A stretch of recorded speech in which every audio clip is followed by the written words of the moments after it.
All right, welcome everyone to our deep dive today. We're going right into the heart of it, Yeah. the Russia-Ukraine conflict. Specifically, we're looking at the Kursk region, and we've got a lot to work with today. We've got news articles, military analysis. We even have some firsthand accounts Wow. from soldiers who are actually embedded in this fight. Now, you might be thinking, why Kursk? Yeah, why Kursk? It's a bit of an unusual situation, right? It is. Because since August 2024, Ukrainian troops have actually been holding territory inside Russia. Yeah, that's a big development. Yeah, this incursion, it's really shaking things up. And we're going to explore what it means for both sides and kind of what might be next. It really challenges our assumptions about the conflict, I think. For months we were looking at fighting in Ukraine, but this incursion into Russia really flips the script. It raises a lot of questions about Ukraine's strategy, their goals, the potential risks involved. And speaking of risks, the sources are painting a picture of a battlefield that's constantly shifting. Initially, Ukrainian forces, they took a big chunk of Kursk, over 1,300 square kilometers. Wow, that's a lot of land. It is. But they've been facing this intense pushback from Russian counteroffensive. As of December 7th, they're down to holding about 800 square kilometers. That's a 40% loss of what they initially had. And it's not just the number, but what they've lost. Sources are indicating they've been pushed back from key supply routes, elevated positions, making their defense a lot more challenging. It's like losing the high ground, right? Exactly. In a chess match. Yeah. And it sounds like both sides are paying a heavy price for every inch of land. The reports are talking about intense fighting, heavy casualties, and just brutal winter conditions. The human cost is immense, and it really hits home when you hear about the experiences of these soldiers themselves. We actually have a snippet from a YouTube news program that interviewed Ukrainian troops. The front lines in Kursk. It's chilling stuff. They describe being bombarded constantly, barely getting any sleep, and feeling just demoralized by the sheer firepower that Russia's throwing at them. They even talk about being hit with 3,000-kilogram bombs. That's like having a small car dropped on your head. Wow. And what's maybe even more concerning is the confusion that they express about the orders that they're getting from their commanders. It suggests there are potential communication breakdowns or a lack of clarity about the objectives of the mission. That's got to be dangerous and demoralizing. Incredibly for soldiers in the field. So with all these challenges, why is Ukraine so determined to hold on to this sliver of Russia? Is it purely a military objective, or is there something more at play? Well, some sources suggest it's about leverage. Okay. Imagine you're sitting down at a negotiating table, trying to end a conflict, holding territory inside your opponent's country. That could give you a stronger position. Right. Especially if you're asking for concessions. Like a high-stakes poker game. You don't want to show your hand too early. But this gamble is using the lives of their soldiers as chips. And it's a gamble that not everyone agrees with. This retired lieutenant colonel interviewed in the YouTube program. He actually argues that this strategy is flawed and advises a withdrawal to preserve lives and resources.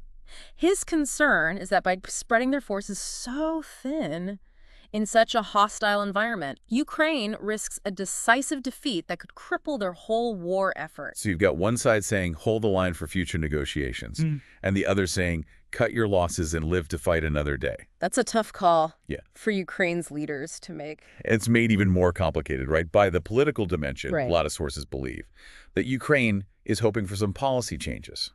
From the incoming U.S. administration under President Trump, who's expected to take, more of a pro-Russia stance. It's a risky strategy. They're betting on a wild card, hoping that the new U.S. administration will somehow shift the balance of power in their favor. Yeah, it makes you wonder, what are the consequences if it doesn't pay off, not just for the soldiers, but for the civilians who are caught in the crossfire? That's something we can't forget about. No. The sources mention over 100,000 residents displaced by the fighting in Kursk. Yeah. That's a huge humanitarian crisis unfolding right now. That's a lot of people whose lives have been upended. They've been forced from their homes, separated from loved ones, and they're facing, a really uncertain future. So we've got this incredibly complex situation unfolding in Kursk. Ukrainian troops are dug in. They're facing relentless Russian pressure. And in the background, you've got this political maneuvering and a growing humanitarian crisis. It's clear that this one piece of territory has become a focal point for the whole war. Understanding how this battle plays out could be crucial. to understanding the future of the entire conflict. Yeah. What happens in Kursk won't stay in Kursk. Right. It has the potential to impact the entire region and beyond. So we've got the big picture, the political stakes, the humanitarian crisis. But what about the actual fighting? What are the Russians doing on a tactical level to try and regain control of Kursk? Well, their strategy seems to be multi-pronged. Okay. They're deploying some of their most elite units, airborne and naval infantry, known for their training, their ability to operate in challenging environments. So they're not just throwing bodies at the problem, they're bringing in their A-team. Exactly. They're also engaging in what's known as attritional warfare. Attritional warfare. This involves using smaller, highly mobile units to constantly harass and probe the Ukrainian defenses. So like death by 1,000 cuts. Exactly. They're not necessarily going for those massive, decisive battles, but rather to slowly chip away at Ukraine's resources and morale. And of course, we can't forget about the artillery, the heavy artillery bombardments. Right. The Russians have a reputation for relying on overwhelming firepower, and it seems like they're living up to that reputation in Kursk. The constant shelling serves two purposes. One, it inflicts physical damage on their positions and disrupts their ability to operate. Second, it creates the psychological impact, wearing down their resolve, making it harder to maintain a cohesive defense. It sounds like the Russians are throwing everything they've got at this. But are they actually making progress? Well, that's where we see some conflicting information in the sources. Okay. Some suggest that Russia is slowly but surely gaining ground, while others are reporting that their offensives have been largely ineffective so far. For example, one report highlights the high casualty rate among those Russian elite units, suggesting that, they might be making some tactical gains, but it's coming at a steep price. And that could limit their ability to sustain a prolonged offensive. So it's not a clear-cut victory march for the Russians. But even if they're taking losses, they're still applying immense pressure on these Ukrainian troops. So what's keeping these soldiers going? What's driving them to hold on to this piece of Russia amidst such adversity? That's a great question. And it's one that requires us to delve a little deeper into the psychology of the soldiers and the complex motivations that come into play during wartime. It's easy to get caught up in the grand strategies and the political maneuvering.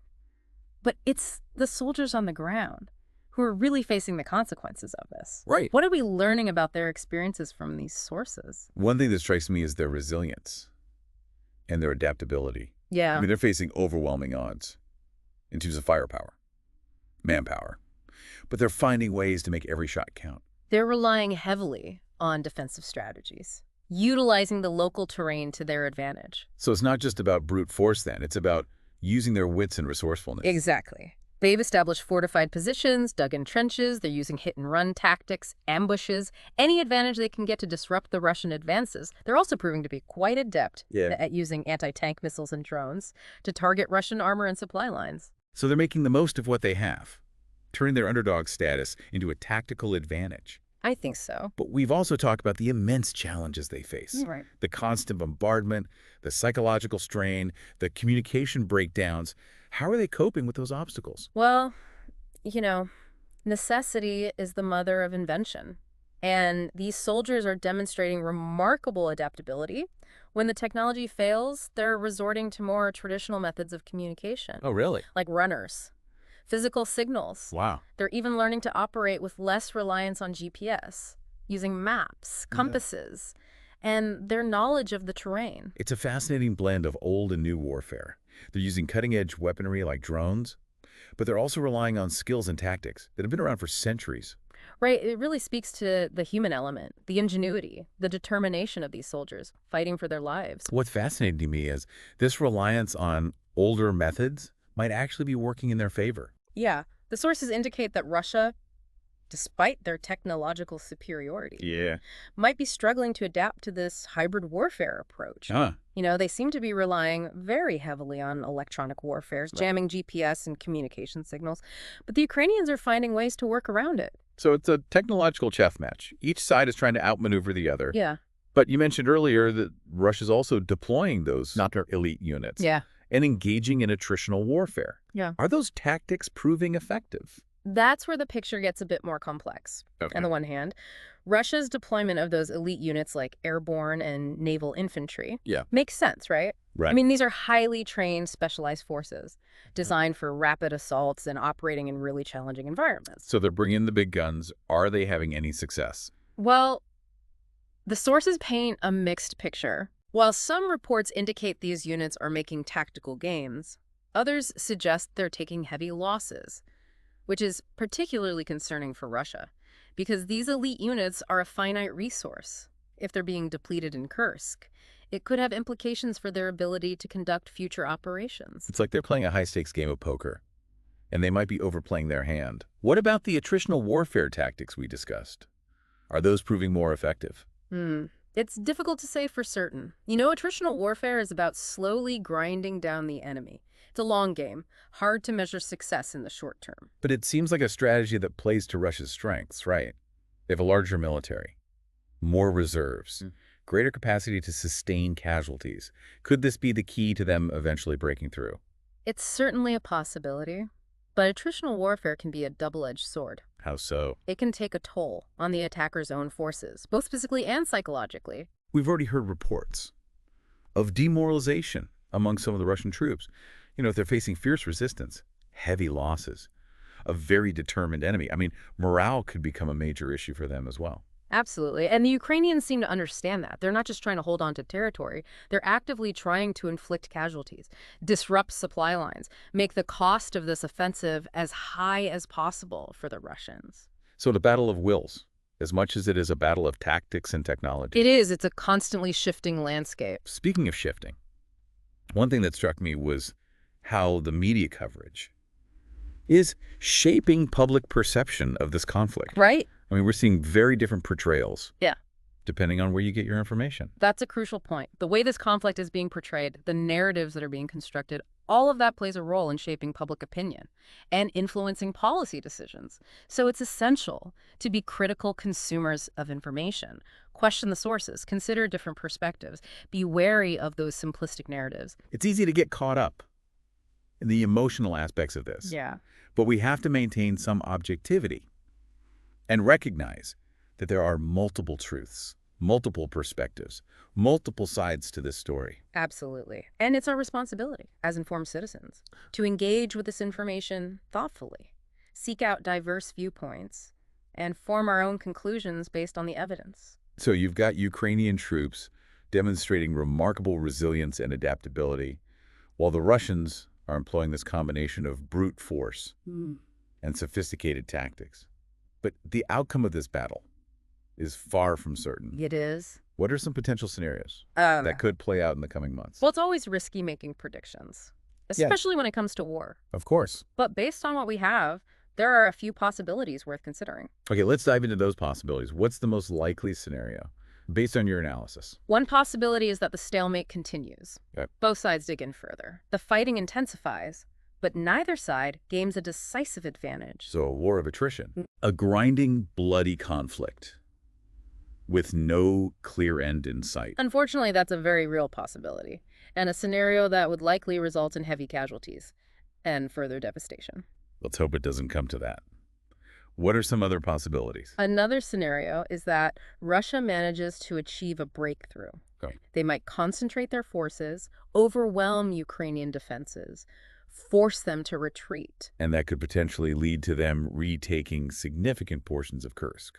It could. What did that mean for Ukraine's overall strategy? It would be a major setback, both militarily and psychologically. Losing Kursk would be a symbolic blow, and it would likely weaken their bargaining position in future negotiations. But you mentioned earlier that some sources suggest that Russia's counteroffensives haven't been very effective so far. That's true.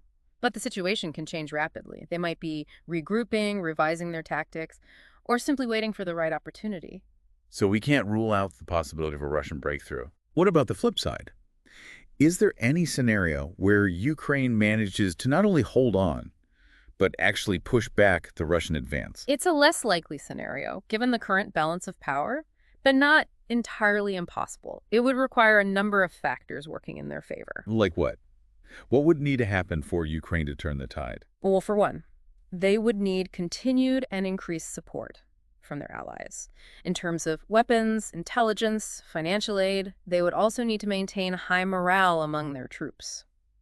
and expertly exploit any weaknesses in the Russian offensive. And maybe a little bit of luck. Luck always plays a role. A well-timed counteroffensive, a critical intelligence breakthrough, even a sudden shift in the weather could have a significant impact. So a Ukrainian counteroffensive is a long shot, but not entirely out of the question. Right. What other scenarios should we be considering? Well, there's one more we need to discuss, one we touched on earlier. Okay. The possibility of a negotiated settlement. Yes. The diplomacy wild card. Do you think there's any chance of that happening, given the current level of hostility and mistrust? It's difficult to say, but there are a few factors that could make negotiations more likely. Okay, help me understand. What could pave the way? Well, both sides have suffered heavy losses. At some point, the cost of continuing the fight might outweigh the potential gains. You've got the economic strain, the human toll, the political pressure. All of these things could push them toward a negotiated settlement. So war fatigue on both sides could be a catalyst for peace. It's possible. And remember the potential impact of the incoming Trump administration? Right. That could create an opportunity for a reset, a new approach to diplomacy, perhaps even a willingness to pressure both sides toward a settlement. It's like a wild card being thrown into the mix. We'll have to wait and see how it plays out. Yeah. But even if the negotiations do happen, it's hard to imagine them being easy. Oh, absolutely. There are so many complex issues.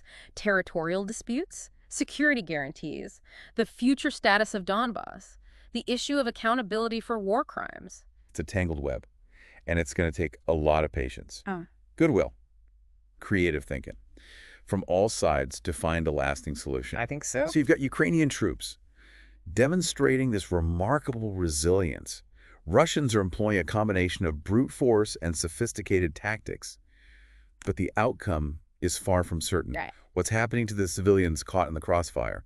What are the long-term consequences for those who've been displaced? It's a heartbreaking situation. Over 100,000 residents displaced in Kursk. They're facing uncertainty, fear, the loss of everything familiar. Many have lost loved ones. Homes have been destroyed. And they're struggling to rebuild their lives. A stark reminder that war always has innocent victims. And even if the fighting were to stop tomorrow, the scars of this conflict are going to linger. Yeah, the psychological trauma, the economic hardship, the social upheaval, these are wounds that take a long time to heal. It really highlights the need for humanitarian aid and support. These people need shelter, food, medical care, psychological support to cope with the trauma. Yep. It's a complex situation with no easy solutions.